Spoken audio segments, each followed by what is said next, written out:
Hello everyone, welcome back to जीटेक Poly. दोस्तों, हम कंक्रीट टेक्नोलॉजी की स्टडी कर रहे हैं और इसमें हमने लास्ट मोमेंट सीरीज स्टार्ट की थी जिसमें हम इस सब्जेक्ट के सभी चैप्टर्स के इम्पोर्टेंट क्वेश्चंस को रिवाइज कर रहे थे एग्जाम के पॉइंट ऑफ व्यू से। और आज हम करेंगे चैप्टर नंबर 3 का रिवीजन जिसका नाम है वाटर सीमेंट रेशियो। तो वाटर सीमेंट रेशियो के सभी इंपॉर्टेंट क्वेश्चंस हम डिस्कस करेंगे एग्जाम के पॉइंट ऑफ व्यू से। एंड लास्ट में मैं आप सबको इस चैप्टर का PDF भी प्रोवाइड करूँगा। PDF आप जीटेक पॉली के एप्लीकेशन से या फिर टेलीग्राम चैनल से डाउनलोड कर सकते हैं। तो चलिए देखते हैं इसके क्वेश्चंस। देखिए, इस चैप्टर में 5 क्वेश्चंस हैं जो बहुत इंपॉर्टेंट हैं, जिनमें से आप सेकंड क्वेश्चन को भी स्किप कर सकते हैं। ये सेकंड क्वेश्चन बिल्डिंग मटेरियल के हिसाब से तो इम्पोर्टेंट है, लेकिन कंक्रीट टेक्नोलॉजी में ये बहुत रेयर कंडीशन में पूछा जाता है। काफ़ी आसान सा क्वेश्चन है। सीमेंट के जमने और कठोर होने में अंतर स्पष्ट कीजिए। आप इसको छोड़ सकते हैं। आप 4 क्वेश्चंस मान के चलें। मेन क्वेश्चन इसमें 4 हैं, जिनमें सबसे पहला क्वेश्चन है डफ अब्राम के जल सीमेंट अनुपात का नियम पर प्रकाश डालें। यानी जल सीमेंट अनुपात का नियम क्या होता है, और ये नियम दिया था डफ अब्राम ने, तो इसके बारे में आपको लिखना है। तो चलिए पहले क्वेश्चन का आंसर समझते हैं। ध्यान से आपको सुनना है। कई चीज़ें हमें सुनने से याद हो जाती हैं, समझ में भी आने लगती हैं, तो आप ध्यान से समझिएगा। जल्दी ही कवर हो जाएगा लेक्चर, मुश्किल से आधे घंटे का लेक्चर भी ना हो पाएगा।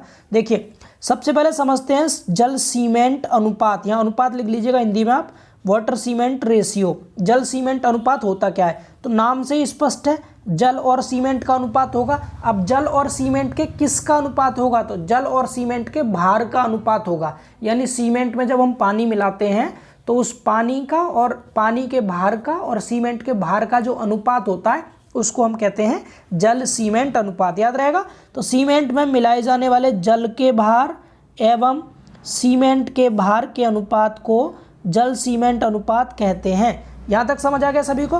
बाकी इसके बाद जो लिखा है, कंक्रीट की सामर्थ्य सीमेंट पेस्ट की सामर्थ्य पर निर्भर करती है। आप इसको स्किप कर सकते हैं, बाकी सुन लीजिए, एग्जाम में अगर याद आ जाए तो लिख दीजिएगा। बाकी इंपॉर्टेंट पार्ट नहीं है, केवल इसकी डेफिनेशन इंपॉर्टेंट है, उसके बाद फिर इसका नियम इंपॉर्टेंट है। ठीक है, तो नियम की ओर मूव करते हैं। अब ये तो हमने डेफिनेशन देख ली, अब इसका नियम समझ लीजिए आप लोग एक बार। ठीक है, बाकी आप ये पढ़ना चाहे तो पढ़ लीजिएगा। हालांकि डेफिनेशन लिखने के बाद अभी फॉर्मूला जरूर लिख के आइएगा। ये वाला फॉर्मूला, जल सीमेंट अनुपात बराबर क्या होता है, जल का भार अपॉन में सीमेंट का भार। ठीक है, याद रहेगा सभी को।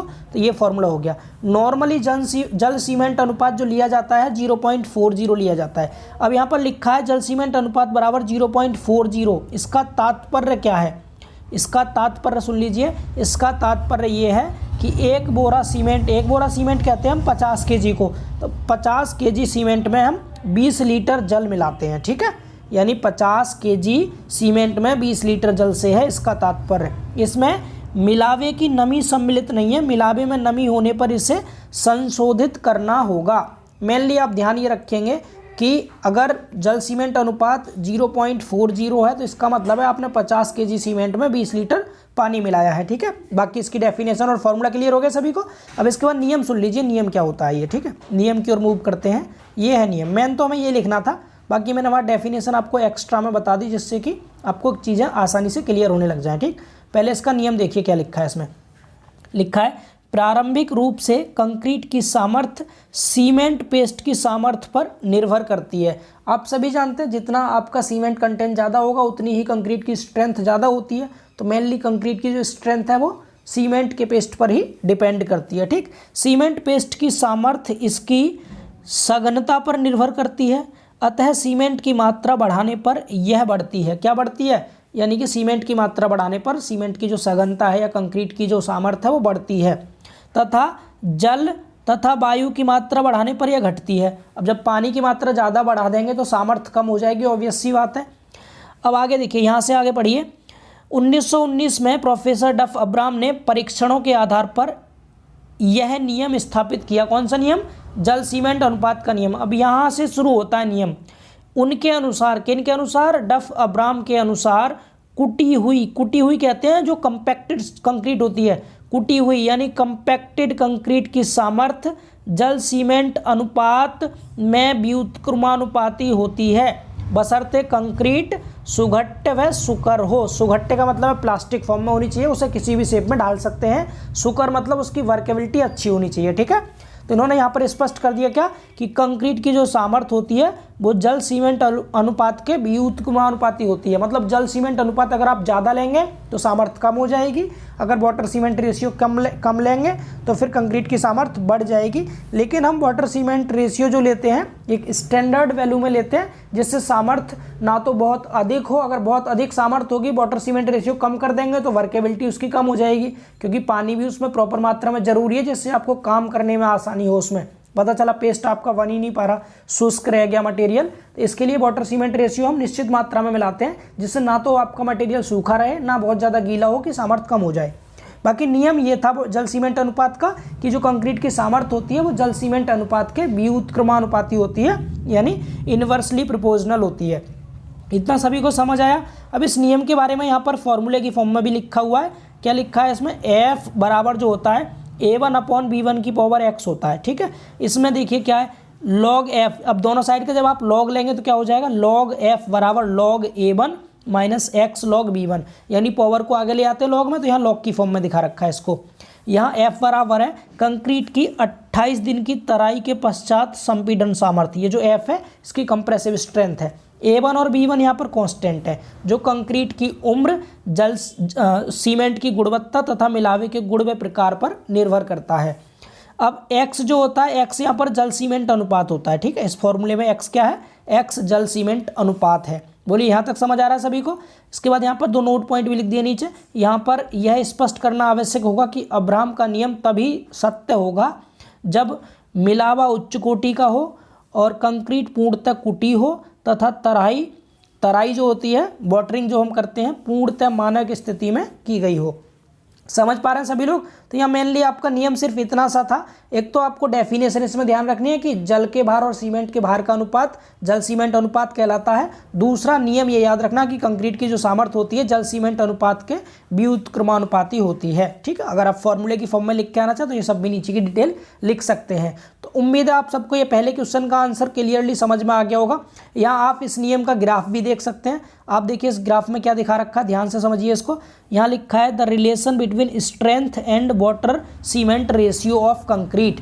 तो इधर हमने वाई एक्स पे तो ले रखी है कंप्रेसिव स्ट्रेंथ, यानी ऊपर को अगर हम चलेंगे तो कंप्रेसिव स्ट्रेंथ बढ़ रही है, और इधर को ले रखा हमने क्या, वाटर सीमेंट रेशियो, इधर को वाटर सीमेंट रेशियो। तो आप देख रहे होंगे ग्राफ किस तरह जा रहा है, जैसे जैसे वाटर सीमेंट रेशियो बढ़ रहा है वैसे वैसे स्ट्रेंथ कम होती जा रही है। देख लीजिए, है ना, आगे की तरफ हम बढ़ रहे हैं तो जो कंप्रेसिव स्ट्रेंथ है वो कम हो रही है, मतलब वाटर सीमेंट रेशियो के व्युत्क्रमानुपाती हो गया आपका कंप्रेसिव स्ट्रेंथ, इनवर्सली प्रोपोर्शनल हो गई। बोलिए समझ आ रहा है सभी को? तो यही था क्या, जल सीमेंट अनुपात का नियम। सभी को समझ आया? चलिए अब सेकंड क्वेश्चन की ओर मूव करते हैं, आगे देखिए समझिए। देखिए अगला क्वेश्चन है हमारा, जल सीमेंट अनुपात का कंक्रीट की सामर्थ्य पर क्या प्रभाव पड़ता है। बहुत इंपॉर्टेंट क्वेश्चन है, 2008 के एग्जाम में भी ये पूछा गया था। अब आपको ये बताना है कि जल सीमेंट अनुपात का कंक्रीट की सामर्थ्य पर क्या प्रभाव पड़ेगा। जैसा कि अभी मैंने आपको बताया था कि जो जल सीमेंट अनुपात होता है वो कंक्रीट की सामर्थ्य के बिल्कुल इन्वर्सली प्रोपोर्शनल होता है। मतलब जल सीमेंट अनुपात की मात्रा अगर आप बढ़ा देंगे, अधिक कर देंगे, तो कंक्रीट की सामर्थ्य कम हो जाएगी। ठीक है, तो उसी चीज़ को यहाँ पर समझते हैं थ्योरी की फॉर्म में। देखिए सुनने से याद हो जाएगा, बस ध्यान से आप लोग सुनिएगा। ठीक है, देखिए इसका आंसर लिखा है, यह आवश्यक है कि सीमेंट में इतना जल मिलाया जाए जिससे इसका प्रत्येक कण गीला हो जाए, सीमेंट पेस्ट में किसी भी प्रकार की वायु न रहे तथा यह सघन हो। इस प्रकार से प्राप्त पेस्ट पूर्ण सामर्थ्य प्राप्त करता है।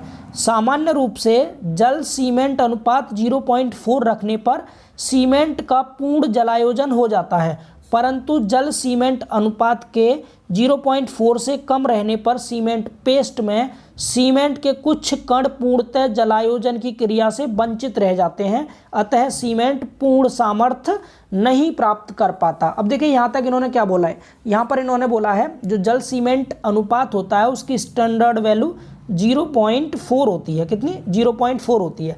अब अगर जल सीमेंट अनुपात की वैल्यू 0.4 है तब तो सीमेंट के पार्टिकल जो है उनका हाइड्रेशन कंप्लीट हो जाएगा, मतलब जल आयोजन जो क्रिया होती है, जल आयोजन क्रिया वो पूर्ण हो जाएगी और सीमेंट का जो पेस्ट है वो अपनी कंप्लीट स्ट्रेंथ को ग्रहण कर लेगा, सामर्थ्य को। अब अगर 0.4 से स्ट्रेंथ कम हो गई, 0.4 से अगर वाटर सीमेंट रेशियो कम हो गया तो कम हो गया तो जो सीमेंट के कण हैं वो उनका जलायोजन पूर्ण नहीं हो पाएगा, और जब जलायोजन पूर्ण नहीं हो पाएगा तो अच्छा पेस्ट भी नहीं बनेगा, जेल नहीं बन पाएगा ठीक से, तो उसकी स्ट्रेंथ, कंक्रीट की स्ट्रेंथ भी कम हो जाएगी। ठीक है, लेकिन अगर 0.4 से भी ज़्यादा कर दें वाटर सीमेंट रेशियो तो क्या होगा, तो जलायोजन की क्रिया तो पूर्ण हो जाएगी, लेकिन जो उसमें जब कंक्रीट में जल की मात्रा ज़्यादा हो गई तो सीमेंट का जलायोजन तो हो गया पूरा, लेकिन पानी फिर भी उसमें बचा रह जाएगा, और जब बाद में जो वाटर है वो बाष्पीकरण की क्रिया में जब उड़ जाएगा कंक्रीट में से, तो वहाँ पर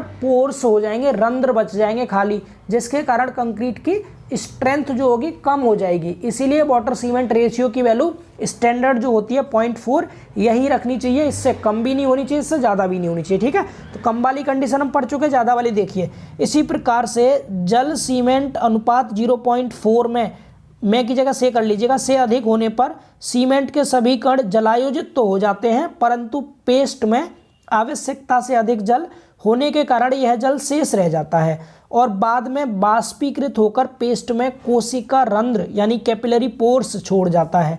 इस प्रकार की कंक्रीट पूर्ण सामर्थ्य नहीं प्राप्त कर पाती। यानी कि अगर हमने 0.4 से ज़्यादा कर दिया वाटर सीमेंट रेशियो तो सीमेंट का हाइड्रेशन तो हो जाएगा, लेकिन वो जो पानी है वो एक्स्ट्रा पानी उसी कंक्रीट में बचा रह जाएगा और बाद में जब वो बाष्पित हो जाएगा तो उसके बाद उसमें पोर्स आ जाएंगे, रंध्र बन जाएंगे, जिसके कारण कंक्रीट की स्ट्रेंथ कम हो जाएगी। ठीक है, अब डायग्राम की हेल्प से इन तीनों पॉइंट को समझ लीजिए। देखिए पहले पॉइंट में दिखा रखा है अपूर्ण जलायोजन, यानी कि हाइड्रेशन पूर्ण नहीं हुआ है। कब नहीं हुआ है पूर्ण? जब हमने जल सीमेंट अनुपात 0.4 से कम रखा। 0.4 से कम रखा तो आप इधर देख पा रहे हैं सीमेंट के कण है इसमें और जल है, तो इन जब हमने इनका मिक्सर बनाया तो सीमेंट का जेल तो हमें प्राप्त हुआ, लेकिन साथ में ये आपको दिख रहे हैं कुछ पार्टिकल यहाँ पर बचे रह गए सीमेंट के, जिनका हाइड्रेशन कंप्लीट नहीं हो पाया, इस कारण यहाँ पर अपूर्ण सामर्थ्य प्राप्त हुई। अगला देखो पूर्ण जलायोजन। पूर्ण जलायोजन कब होता है? जब हमने जल सीमेंट अनुपात जो है 4 के बराबर रखा है, तो इस केस में सीमेंट और जल दोनों के पार्टिकल अच्छे से मिक्स हो गए और एक कंप्लीट जेल बन गया, कंप्लीट जेल बन गया और पूर्ण जलायोजन हो गया, जिससे हमारी अधिकतम सामर्थ्य हमें प्राप्त हो जाएगी। अब तीसरी कंडीशन देखो, जलायोजन तो पूर्ण हो जा रहा है परंतु अधिक जल हो जा रहा है। देखो हमने यहाँ पर क्या किया, यहाँ पर पानी मिलाया, सीमेंट के पेस्ट थे, तो जेल तो हमारा तैयार हो गया, लेकिन साथ में वाटर सीमेंट रेशियो 0.4 से अधिक रखने पर जो एक्स्ट्रा जल होगा कंक्रीट में वो बाष्पित हो जाएगा, फिर बाद में इसमें कोशिका रंध्र रह जाएंगे, कैपिलरी वॉइड्स रह जाते हैं या पोर्स रह जाते हैं, जिसके कारण सामर्थ्य में कमी आ जाती है। तो अगर हमें कंक्रीट की अच्छी सामर्थ्य चाहिए तो जल सीमेंट अनुपात 0.4 होना चाहिए, जो कि स्टैंडर्ड वैल्यू होती है। बोलिए क्लियर हो गया सभी को? ये चीज़ सभी को समझ आ रही है? और भी आप यहाँ पढ़ सकते हैं, 2 लाइन थ्योरी की ओर लिखी है। जैसा कि हमने पहले भी बताया जा चुका है कि कंक्रीट की सामर्थ्य का जल सीमेंट अनुपात से सीधा संबंध है। जल सीमेंट अनुपात जितना कम होगा सामर्थ्य उतनी ही अधिक होगी, परंतु पानी की मात्रा कम से कम इतनी हो कि कंक्रीट वर्केबल बनी रहे और इसकी कुटाई संभव हो पाए। ऐसा ना कि आपने 0.4 से भी कम कर दिया, फिर आप ना तो वर्केबिलिटी अच्छी मिल पा रही ना उसको कंपैक्ट कर पा रहे ठीक से। ठीक है, तो उम्मीद है आपको ये समझ में आ गया होगा इस क्वेश्चन का आंसर भी। चलिए अब अगला क्वेश्चन समझते हैं, जो कि इंपॉर्टेंट है, 2019 के एग्जाम में ये पूछा गया है। देखिए इस क्वेश्चन में लिखा हुआ है कंक्रीट की घन सामर्थ्य को विवेचित कीजिए। 2019 के एग्जाम में ये पूछा गया था, क्यूब स्ट्रेंथ ऑफ कंक्रीट। अब कंक्रीट की क्यूब स्ट्रेंथ किसे कहते हैं? क्यूब मतलब होता है घन। पहले आप ऑरली सुन लीजिए, उसके बाद थ्योरी को पढ़िएगा। क्यूब का मतलब होता है घन। यहाँ पर हम क्या करते हैं, सीमेंट का पेस्ट तैयार करके उसके घन बनाते हैं। घन जानते हैं सभी? क्यूब जो हम बनाएंगे इस तरह के होते हैं। क्यूब की शेप आप सबने देखी होगी, घन देखा होगा आप सबने, इस तरह से ऐसा होता है। ठीक है, ऐसा। तो यहाँ पर हम क्या करते हैं, जो क्यूब लेते हैं इसका साइज रहता है 15 सेंटीमीटर। याद रखिएगा स्टैंडर्ड कितना है, 15 सेंटीमीटर। 15 सेंटीमीटर क्यूब का हम साइज लेते हैं। ठीक है, लंबाई चौड़ाई ऊंचाई तीनों 15-15 सेंटीमीटर होगा। अब ये घन हमने तैयार किया, इसको जब हम तैयार करते हैं तो उसका टेम्परेचर जो हम रखते हैं ना 27 डिग्री सेल्सियस ±2 डिग्री सेल्सियस रखते हैं। यानी या तो 27 से तो ज़्यादा हो जाए या 27 से 2 डिग्री कम हो जाए, मतलब 25 से लगभग 29 डिग्री सेल्सियस तक हम टेम्परेचर रखते हैं। और इसकी 28 दिन की तराई के बाद हम मशीन पर इसकी कंप्रेसिव स्ट्रेंथ चेक करते हैं, मतलब मशीन के द्वारा इसको तोड़ते हैं। तो जितने लोड पर ये टूट जाता है उस लोड को इसके सरफेस एरिया से डिवाइड करके हम इसकी कंप्रेसिव स्ट्रेंथ ज्ञात कर लेते हैं, उसी को हम क्यूब स्ट्रेंथ कहते हैं। बोलिए समझ पा रहे हैं? अब इसकी थ्योरी को एक बार आप रीड कर लीजिए जिससे क्लियर हो जाए अच्छे से। देखिए लिखा है कंक्रीट की विभिन्न प्रकार की सामर्थ्य में से घन सामर्थ्य काफ़ी प्रचलित है।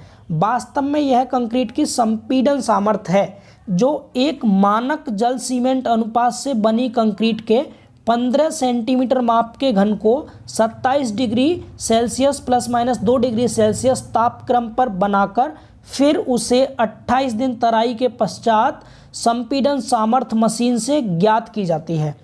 भारतीय मानक IS 10086-1982 ये IS कोड है के अनुसार कंक्रीट के 15 बाई 15 बाई 15 सेंटीमीटर के घन तैयार किए जाते हैं। प्रारंभ में इन्हें 24 घंटे का समय कठोर होने के लिए दिया जाता है। उसके पश्चात लगभग 28 दिन की तराई के पश्चात इन्हें संपीड़न सामर्थ्य मशीन में जांचा जाता है। संपीड़न सामर्थ्य अधिकतम भार जो यह घन वहन कर पाता है तो घन की काट के क्षेत्रफल से भाग करके निकाली जाती है। मतलब इस क्यूब पर हम लोड लगाते हैं और जितना मैक्सिमम कंप्रेसिव लोड ये सहन कर लेगा उसको एरिया से डिवाइड करके इसकी कंप्रेसिव स्ट्रेंथ हम निकाल लेते हैं। यहाँ पर फॉर्मूला भी लिखा हुआ आप देख सकते हैं, घन की संपीड़न सामर्थ्य बराबर अधिकतम भार बट्टे घन की काट का क्षेत्रफल। ठीक है, यहाँ पर एक नोट पॉइंट भी है, इसको भी आप लोग याद रखिएगा। अगर हमने साइज को 15 सेंटीमीटर की जगह अगर 10 सेंटीमीटर हमने घन का साइज ले लिया तो जो हमारी 15 सेंटीमीटर की सामर्थ्य आ रही थी ना उसका केवल 90% सामर्थ्य हमें प्राप्त होगी। ठीक है,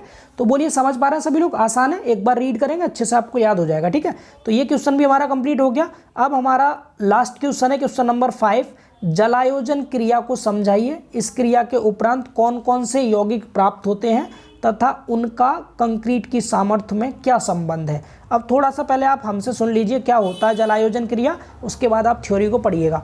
जलायोजन क्रिया, अब ये जो जलायोजन क्रिया होती है ना ये सीमेंट और वाटर के बीच होती है। आपके पास सपोज स्टार्टिंग में सीमेंट है, क्या आपके पास सीमेंट, ठीक है, थोड़ा सा लिख देते हैं जिससे आपको चीज़ें और अच्छे से क्लियर हो। सीमेंट है, अब आपने क्या किया, सीमेंट में वाटर ऐड कर दिया।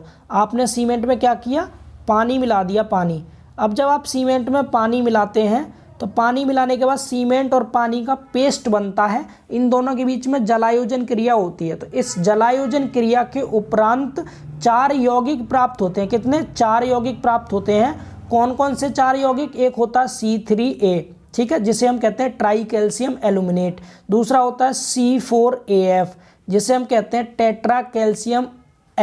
टेट्रा कैल्शियम एल्यूमिनोफेरेट, ठीक है। इसके बाद C3S प्राप्त होता है ट्राई कैल्शियम सिलिकेट। उसके बाद चौथा होता है C2S डाई कैल्शियम सिलिकेट। इस तरह से 4 कंपाउंड हमें प्राप्त होते हैं, इन्हें हम बॉक्स कंपाउंड कहते हैं। तो इन बॉक्स कंपाउंड का कंक्रीट की सामर्थ्य पर क्या, इन बॉक्स कंपाउंड का कंक्रीट की सामर्थ्य से क्या संबंध है ये भी हम आपको समझाएंगे। आपको इतना तो समझ आ गया, सीमेंट में पानी मिलाया, इनके बीच में जो केमिकल रिएक्शन हुई, जो क्रिया हुई, रासायनिक क्रिया, उसको हम जलायोजन क्रिया कहते हैं। जलायोजन क्रिया के उपरांत 4 यौगिक प्राप्त होते हैं, C3A, C4AF, C3S, C2S, ठीक है। ये चारों यौगिक का सीमेंट की सामर्थ्य से क्या संबंध है, इनको आप समझिए 1 बाई 1, ठीक है। ध्यान से सुनिएगा। यहाँ देखिए सीमेंट का जलायोजन, ध्यान से सुनेंगे तो आपको आसानी से चीज़ें समझ में आएंगी। देखिए इसमें लिखा हुआ है, जब सीमेंट को जल में मिलाए जाने पर एक रासायनिक क्रिया प्रारंभ होती है जिसे सीमेंट का जलायोजन यानी हाइड्रेशन कहते हैं। ये मैं आपको ऑलरेडी बता चुका। अब जैसा कि हम पहले पढ़ चुके हैं, ये आपको नहीं लिखना है एग्जाम में, ये सिर्फ समझने के लिए, इसको आप समझ लीजिए, फिर आप जानते हैं आप कैसे लिखना है आपको एग्जाम में।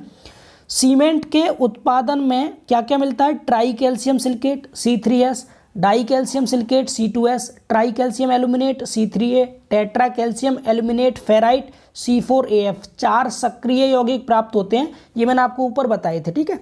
अब इनमें से C3S एवं C2S सीमेंट में 75% तक होते हैं। इन्हीं यौगिक का जलायोजन ही सीमेंट को जमाना प्रारंभ करता है तथा ये ही सीमेंट को कठोरता प्रदान करते हैं। डैट मीन्स जो सीमेंट को स्ट्रेंथ मिलती है वो C3S और C2S के कारण ही मिलती है, ठीक है। आगे लिखा है, सीमेंट जैसे ही जल के संपर्क में आता है जलायोजन क्रिया प्रारंभ हो जाती है। इस क्रिया में ऊष्मा की निकासी होती है, मतलब इसमें हीट भी निकलती है। ये सिलिकेट्स समझ रहे हैं ना, जो आपके try calcium silicate, die calcium silicate, ये सब सिलिकेट्स जो थे, सिलिकेट्स जलायोजन के पश्चात जेल बनाते हैं। अब यहाँ नाम लिखा है जेल का CSH calcium silicate hydrate, gel बनाते हैं। तो आप केवल जेल लिख दीजिएगा। जब हम सीमेंट में पानी मिलाते हैं तो एक जेल बनता है, जैसा कि मैंने आपको ऊपर बताया था। तो ये जेल जब बनता है तो ये जेल क्या रहता है, प्रारंभ में यह जेल कमजोर व पोरस होता है, मतलब रंध्र युक्त होता है, इनमें छिद्र रहते हैं छोटे छोटे, परंतु समय के साथ साथ यह कठोर हो जाता है। अब यहाँ पर आप एक चीज़ थोड़ा सुन लीजिए, उसके बाद आगे पढ़िएगा। ये रिएक्शंस आप छोड़ सकते हैं, इनको स्किप कर सकते हैं, लिखने की आवश्यकता नहीं है, थ्योरी लिख दीजिएगा सिर्फ। यहाँ पर हमारे पास ये सीमेंट है, हमने इसमें वाटर मिला दिया, पानी मिला दिया, C for cement, W for water. जब हमने वाटर मिलाया तो यहाँ पर हमें क्या मिलेगा, यहाँ पर हमें जेल प्राप्त हो जाएगा। क्या मिलेगा, हमें जेल मिल जाएगा, ठीक है, सीमेंट का जेल मिल जाएगा, सीमेंट का पेस्ट। तो अब यहाँ पर क्वेश्चन ये बनता है कि हम सीमेंट में पानी मिलाते कितना है, ये जो पानी है ये पानी कितना मिलाया जाता है, ये इंपॉर्टेंट है। तो यहाँ पर जो हम पानी मिलाते हैं ना, इस सीमेंट के भार का, सीमेंट का जितना वेट है उसका 38% हम पानी मिलाते हैं, यानी कि सीमेंट का जितना भार होगा उस भार का 38% वेट कीजिए आप, उसको हम पानी उतना मिलाएंगे, ठीक है। 38% क्यों मिलाते हैं, इनमें से जो 15% होता है वो तो सीमेंट और वाटर का जो जेल हमें मिलता है ना, जेल में जो पोर्स बने होते हैं, रंध्र जो होते हैं, उन रंध्र को भरने के लिए होता है 15%, तो 15%, और बाकी जो 23% होता है वो सीमेंट के हाइड्रेशन के लिए रिस्पॉन्सिबल होता है।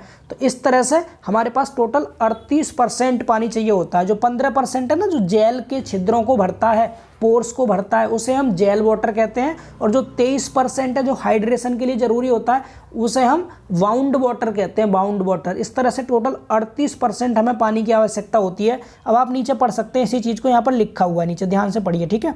हालांकि स्टार्टिंग में उन्होंने थोड़ी सी और फालतू बातें लिख रखी हैं, आप चाहें तो लिख दीजिएगा, बाकी छोड़ भी सकते हैं बीच वाली चीज़ें। ये वाली यहाँ पर यह स्पष्ट करना है कि C2S को C3S से अधिक प्रभावशाली माना जा सकता है, क्योंकि यह CSH यहाँ होता है कैल्शियम ऑक्साइड, सिलिका और वाटर, ठीक है, की अधिक मात्रा उत्पन्न करता है, तथा इसमें ऊष्मा भी कम निकलती है। यहाँ पर कम ऊष्मा से एक ऐसी कंक्रीट प्राप्त होती है जो अधिक टिकाऊ होगी तथा जिसमें दरारें भी कम आएंगी। तो ये एक्स्ट्रा चीज़ें हैं, उन सबको छोड़ सकते हैं आप, यहाँ से शुरू कर सकते हैं। प्रारंभ में जेल में रिक्तियाँ होती हैं, ये आपको ऊपर बताया जा चुका। जब सीमेंट में पानी मिलाते हैं उनमें क्या पोर्स होते हैं, रंध्र होते हैं, ये रिक्तियाँ पूरी तरह पानी से भरी रहती हैं। ये जो पोर्स होते हैं ना, रंध्र होते हैं जेल में, वो पूरी तरह से पानी से भरे होते हैं, और लगभग सीमेंट के भार का 15% भार के जल की आवश्यकता होती है इन रिक्तियों को भरने के लिए, ठीक है। समझ पा रहे हैं, मैंने आपको ऊपर बताया ही था।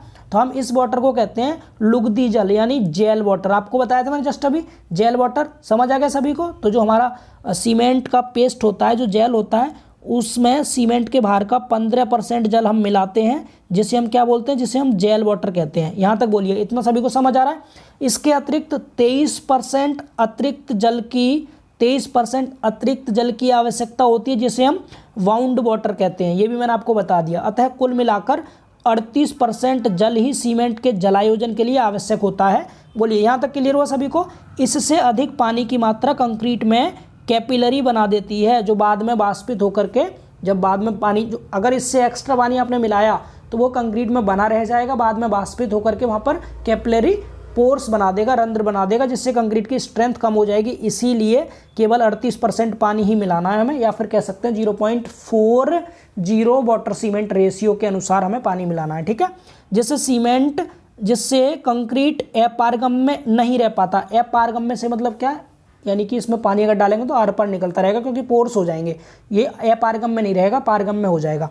अतः अधिकतम 38% पानी ही प्रयोग करना पर्याप्त होता है, जिससे कोशिका रंध्रों के लिए जल की शेष नहीं बचता है, यानी जल नहीं बचना चाहिए फालतू। कंक्रीट कठोर व अपारगम्य प्राप्त होती है। लगभग सीमेंट के जलायोजन की क्रिया में निकलने वाली ऊष्मा का 50% भाग पहले 3 दिन में निकलता है, यानी पहले 3 दिन में लगभग 50% ऊष्मा निकल जाती है, और 7 दिन में 75% तक ऊष्मा निकलती है। बोलिए, ये सभी को क्लियर हुआ इतना। बाकी यहाँ पर और भी लिखा है, इन सब के बारे में लिखा है, जो आपके ये जो C3A C4AF थे ना, इनके बारे में लिखा है, कौन सा कब प्राप्त होता है, कितनी स्ट्रेंथ देता है। आप पढ़ सकते हैं, मेन पार्ट मैंने आपको बता दिया। फिर भी साधारण तापमान पर 28 दिन में जलायोजन की क्रिया लगभग 90% पूर्ण हो जाती है। अतः कंक्रीट की जाँच 28 दिन बाद की जा सकती है। 7 दिन में कंक्रीट 28 दिन की सामर्थ्य का 65% तक ही सामर्थ्य प्राप्त कर लेता है।